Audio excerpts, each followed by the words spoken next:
segment I'm going to show you how to change the side marker lamp. This is on the right on the front fenders, and they're part of your turn signal indication. Mine have turned yellow, and my car is in California, so the UV and the plastic, I guess, hasn't been protecting it very well, so the UV's turned it yellow. It's a pretty simple job. Of course, there's an orange bulb inside there, but so you may have to be accessing this anyways to change a bulb, but I'm actually changing the whole assembly because it's yellowed out. Like many of the tasks, the actual job of changing the lamp is simple. It's getting to it that's the pain in the ass. So I've had to remove my right front wheel, and I've removed my right front fender liner. Then I have access to it, and I'll show you how to get it changed out next. So you don't need many parts to change out your side repeater light. Really, you just need your hands after you've got access to it. I just wanted to show you an old one. These are the ones that, one of the ones that's yellowed out on me, and compare it against a brand new one. So you can see pretty clearly how the plastic yellowed out, so I want a nice fresh white look.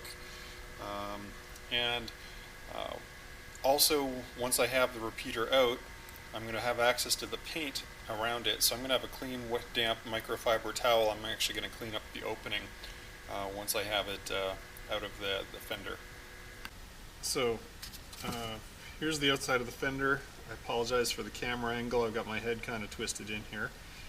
So the connector on the back of the light, now if you're just actually trying to change the bulb, you can just turn this and wiggle the whole assembly out, and there you go, there's your bulb.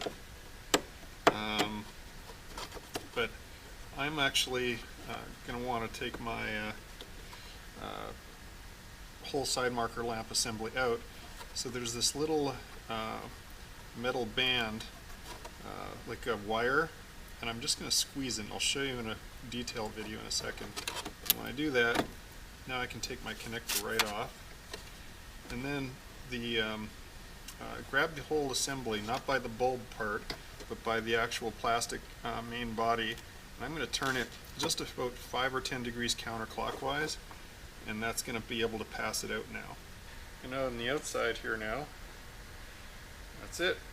So here's a close-up of how the connector works, and you'll notice there's this little wire spring.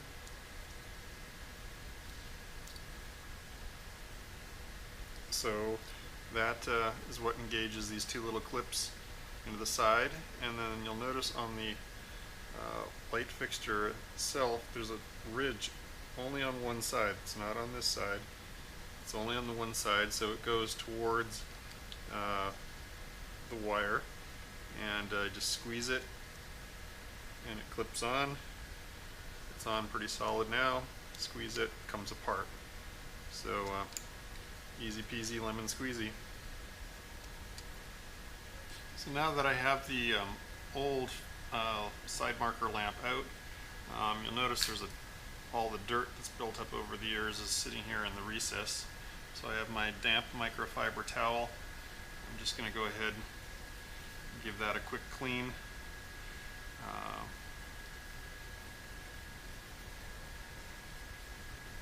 And make it a little dry. Alright, and then while I have this camera angle, you'll notice the slot on the top of the hole is wider than the slot on the bottom, and that's to help you align your new fixture. There's a wide tab and a narrow tab, so it only goes in one way. So I'm going to just check that I've got the O-ring set in place. I do. Notice that the ridge on the electrical connector is up, and put it in. I'm going to reach in behind, and I'm going to kind of push and turn the whole assembly counterclockwise until it stops. Alright, inside the fender is pretty easy at this point.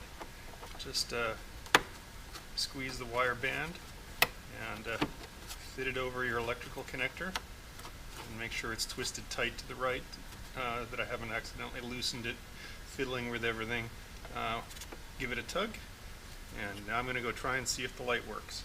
Checking the light works is just as simple as turning on your turn signal to that side, and you definitely want to make sure the bulb isn't dead and your connector is tight before you go to the trouble of putting your fender liner and wheel back on. So that's all there is to it. Hopefully that helps.